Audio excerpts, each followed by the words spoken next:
there are barriers based on using those two systems to innovation.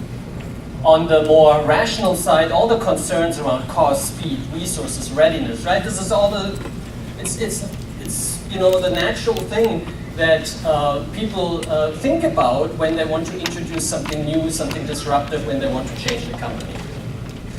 And on the intuition side, there's a lot of behaviors that we see that are just coming out of a natural resistance and a natural feeling of fear. It's kind of the fight or flight syndrome whenever something unknown or different happens to us. And it's not unique to innovation, but in innovation it creates yet another barrier. And on the other hand, there are very great opportunities with those two systems that we always talk about in innovation, that we want to foster and grow in innovation, and that we can potentially make use of if we do it right. Right? Again, on the intuition side, you know, we want to be creative and fun and collaborative, and everybody wants to, you know, hold hands and dance the kumbaya when they're innovating, and you know, it's all supposed to be natural and effortless. And on the reasoning side, it is a good thing to manage risk, right? And to think about things before you're doing it, or to learn from others. All these are good things that can support innovation.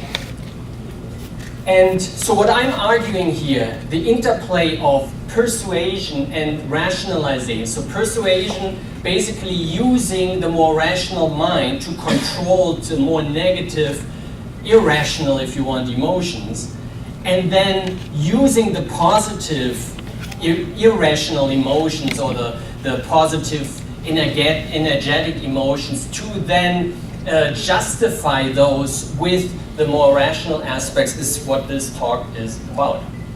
And so if you want, you could imagine these are positive and negative things here that are at play, and they are kind of influencing each other. So the negative, irrational things are kind of stallers for a lot of the rational things that you're trying to accomplish in a company, whether it's to start a new initiative, whether to get budget for an innovation project, whatever it might be. And vice versa, a lot of the corporate irrational concerns around cost and around risk and around culture are inhibitors and make people leave that you actually want to keep, right? The creative people, the fun-loving people, the millennials, right? They get turned off if you constantly talk to them about risk and cost and all the reasons why you shouldn't start an innovation initiative. And so how do we overcome, you know, these negative influences? And if you want, you can summarize the negative ones really in the irrational fear on the individual side and risk concerns, so kind of the corporate fear on the more rational side. And that's what we're trying to address here through the interplay of persuasion and rationalization. And on the system side, on the rational side, that's what people you know, think about and learn about. I think a lot can be done with integration.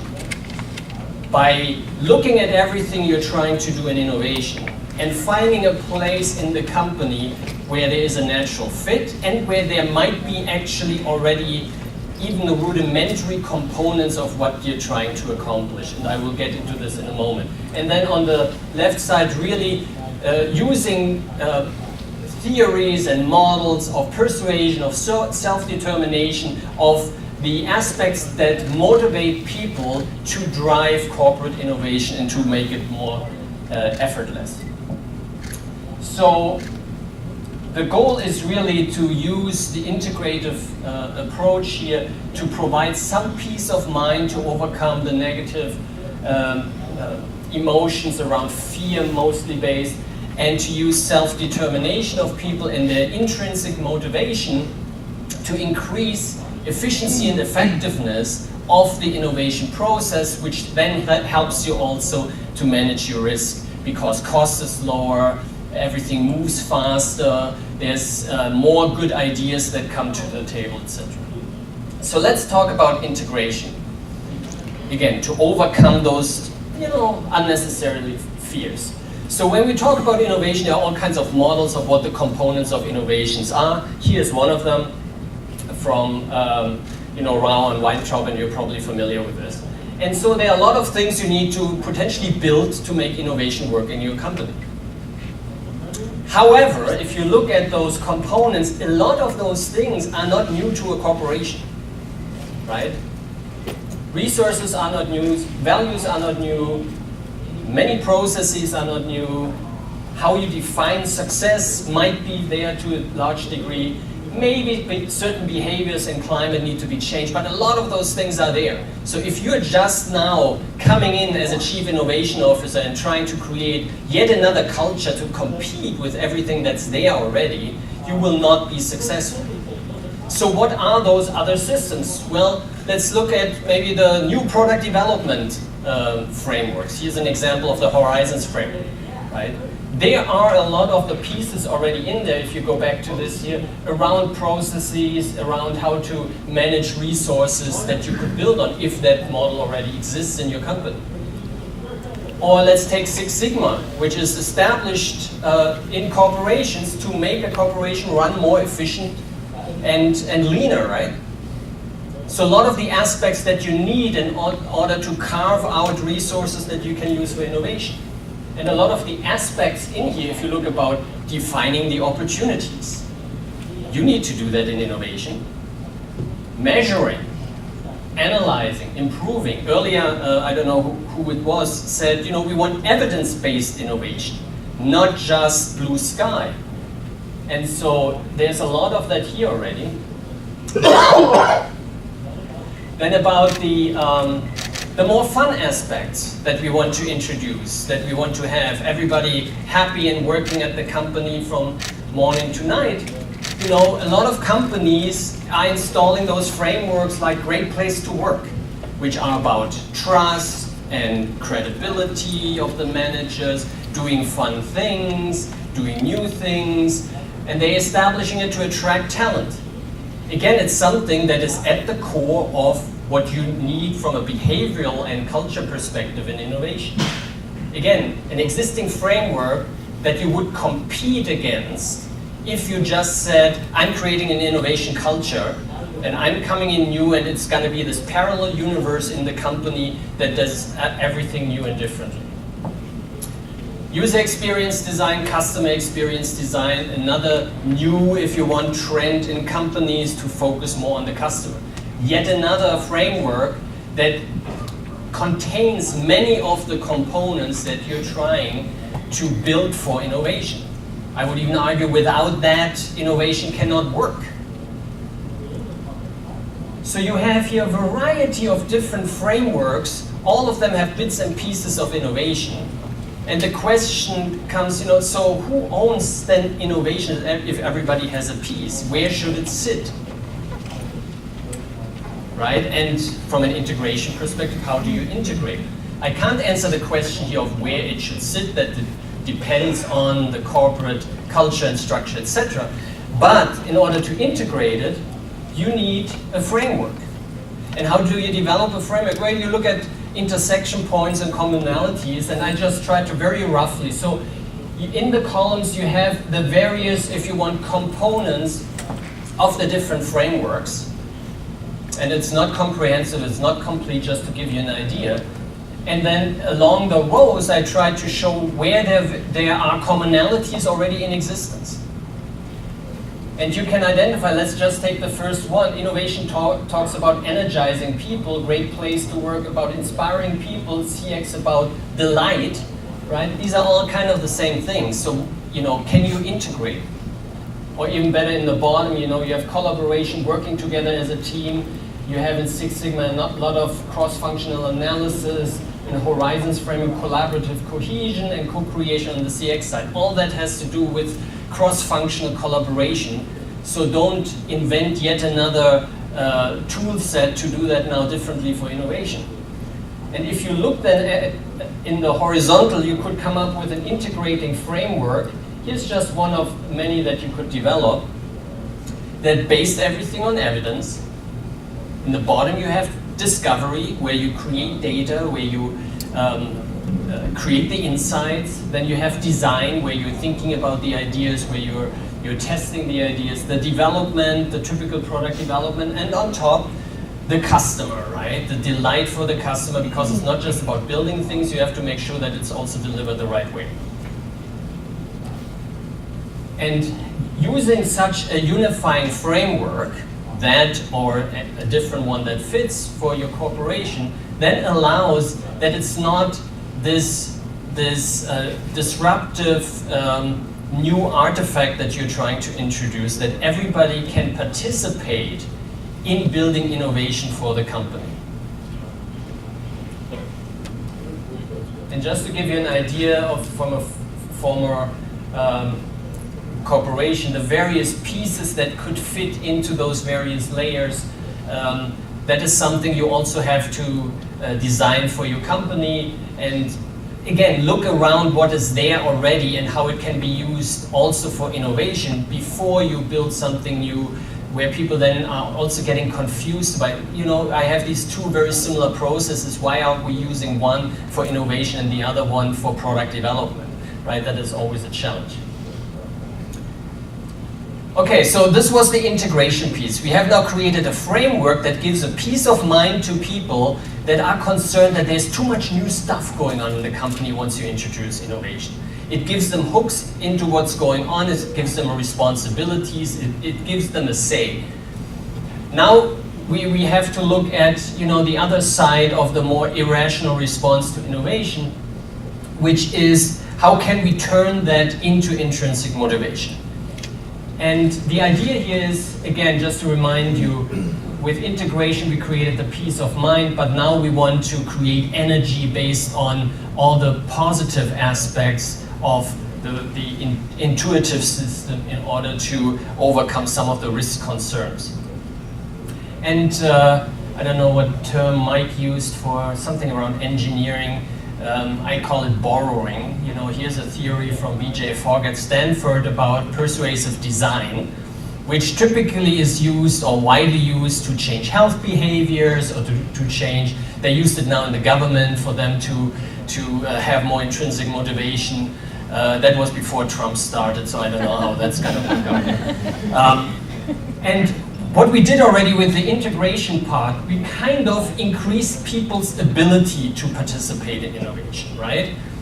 So you have on the x-axis here somebody's ability, and on the y-axis their motivation that you have to tap into to drive and to influence their behavior.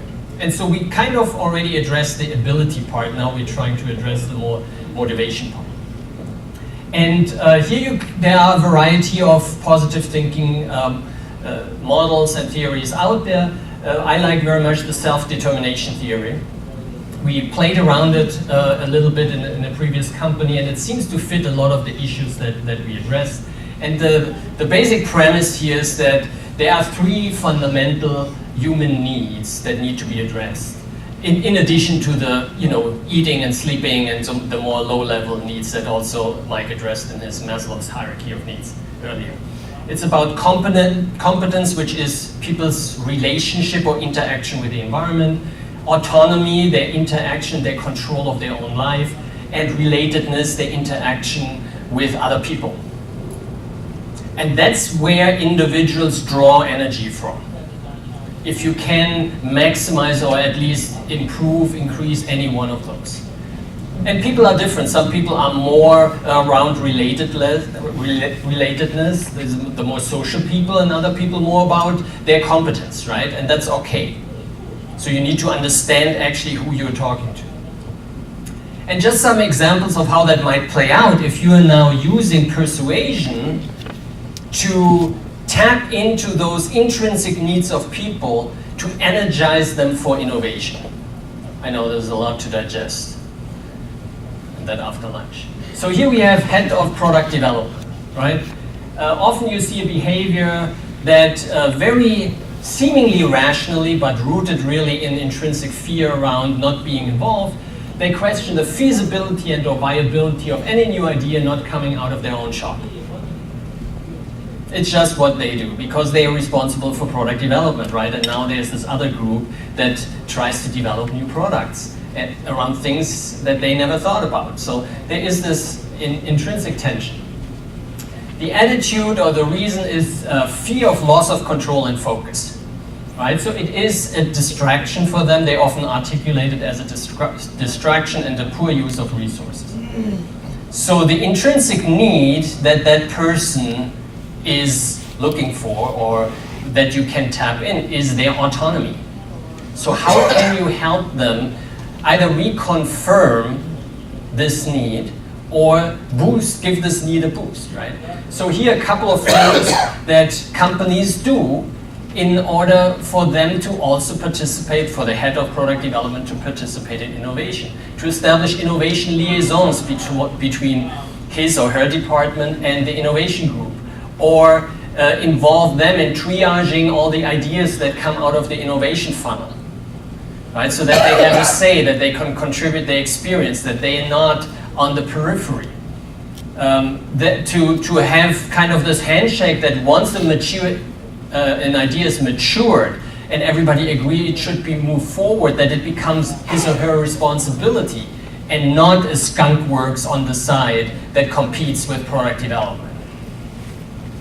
More radically, so sometimes it's also good to ruffle people's feathers and to kind of increase a fear rather than dampen a fear. And so you could also, on the side, launch prototypes and call them prototypes that demonstrate that there is feasibility and viability because the customer actually wants it and they use it in the thousands.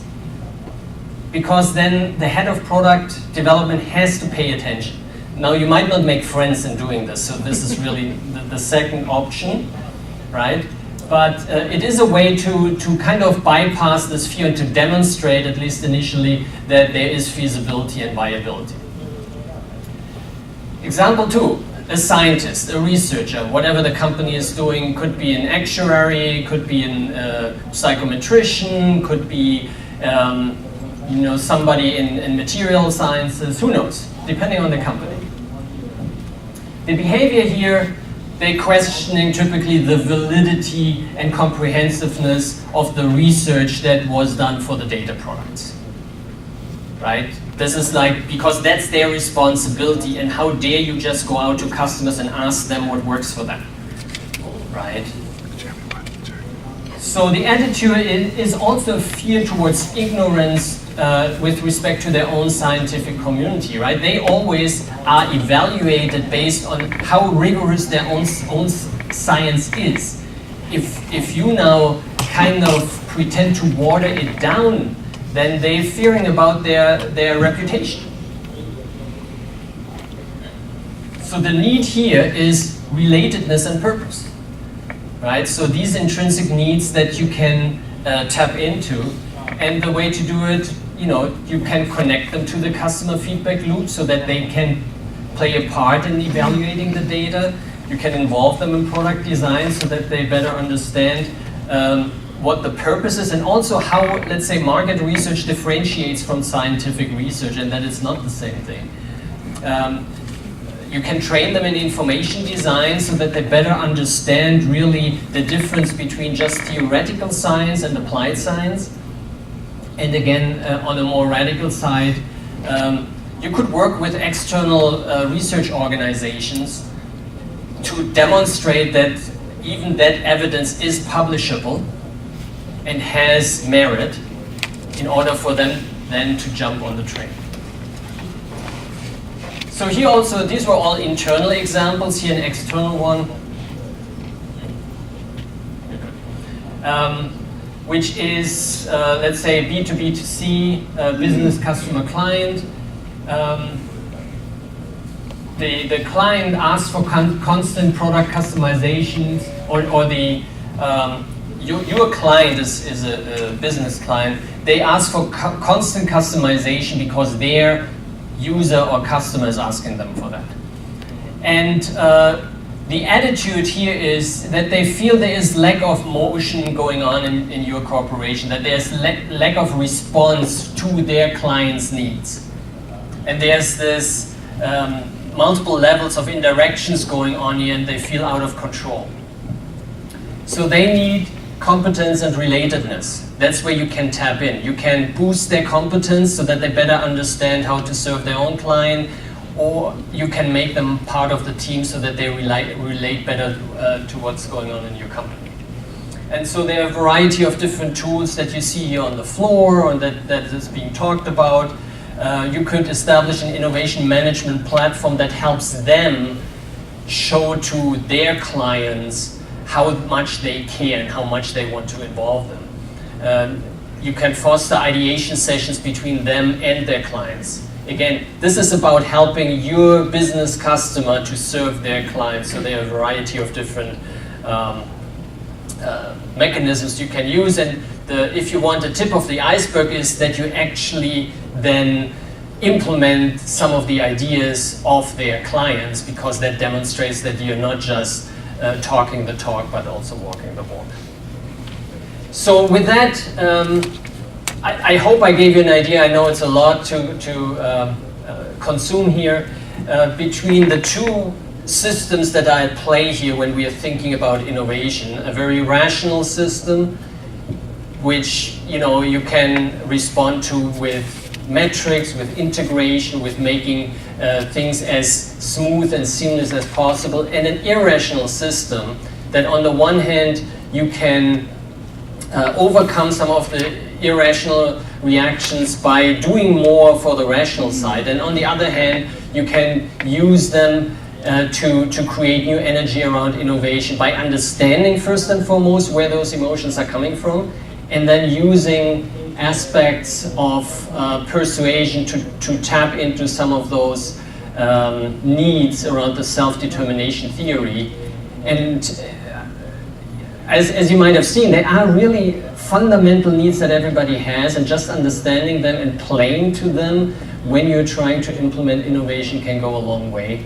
And as we also heard in the previous keynote talk, sometimes it doesn't work, and there are some people that you can't innovate with and you have to get rid of them. That is also just a reality that we have to deal with in innovation.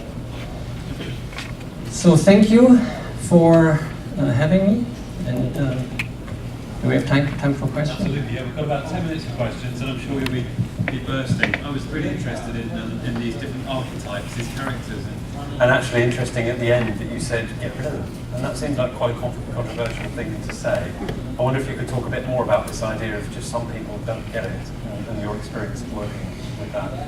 Yeah, I mean, it's, and I'm not the only one, and we heard it earlier, it's, first of all, it has to come top down, right? The CEO typically has to be really committed to innovation. And if that person is committed to innovation, then the one thing that you cannot afford to have is somebody who just, based on principle, is against innovation. Because we heard it's like a factor of 5 or so what was said, right? That they are poisoning the pool, and then it's so much harder to innovate. And then again, your second system goes into play again, which means everything becomes costlier, takes longer, is harder. And then other people get infected with how hard innovation is. And so some people, based on principle, will not be willing to change the way they are operating. And in a company that's committed to innovation, it's something that is just in the wrong place. And those people find great opportunities in other companies that are by decision less innovative.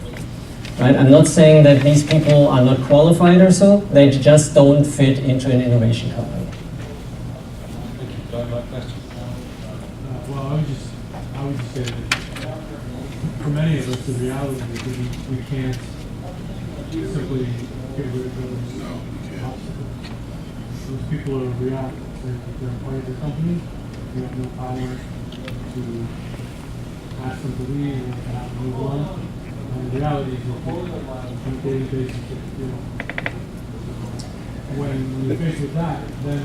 Well, it's a matter of commitment, right? That's why I said, if the CEO is committed, whoever leads innovation in your company has to go to the CEO and say, here are the people that are great for your innovation agenda, and here are the people we have to think about. I know it doesn't work bottom up, clearly. It's not your role. But again, that's why there's a big if. Does the CEO really stand to innovation and understand that not everybody can be an innovator? So I'd like to build on that. What I've seen or done in the past, instead of just getting rid of the person, because I just wasn't empowered to do that all the time, and plus to get rid of someone takes a long time in corporate America, right? You gotta there's a lot of paperwork and there's a lot of reviews involved. So what I've done in a lot of cases, in some cases, is I've either given the person less tasks, or I've created a feeling of peer pressure that everybody else is on the ride, why aren't you? And so those have been two of the levers that I've had to pull. Yeah, and there are other levels, right? You could establish specific innovation metrics for everybody in the company. Yeah. Right? And if that person then cannot meet those metrics, then there is a reason for saying they don't really fit that position. That's a good one. Put it in their objectives. Yes.